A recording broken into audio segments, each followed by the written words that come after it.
Another day, another call. So, natapos na tayo sa skid plate tsaka sa center transmission. No? Kakabit naman na natin yung metal rods. So, may dalawang klase ng metal rods. No? 4 pieces yan ng mahaba tsaka 4 pieces ng maikli.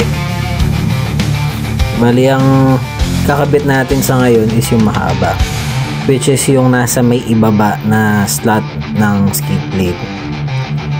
Ito yung metal rod na papunta mismo doon sa mismong axle ng RC natin. Tapos yung maikli, yun naman papunta siya sa mount ng axle natin. So ayun yung difference no, ng mahaba at saka ng maikli.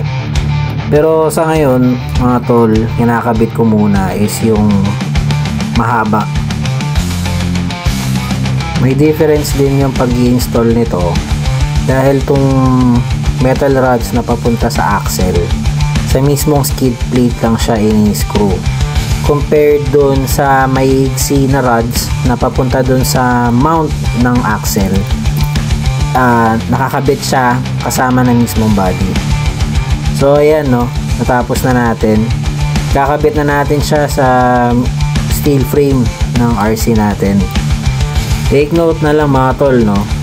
So dapat yung drive shaft ng center transmission natin dapat papunta sa harap, papunta doon sa may motor natin o doon sa front transmission gearbox natin.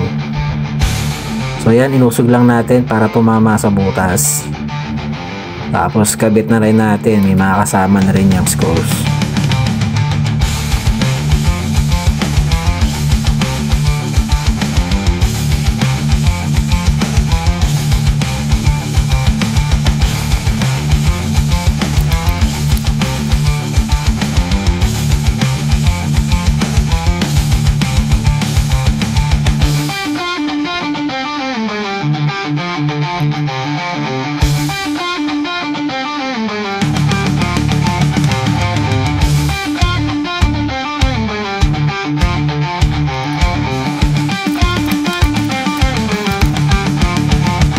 So hanggang dyan na lang muna no mga tol no.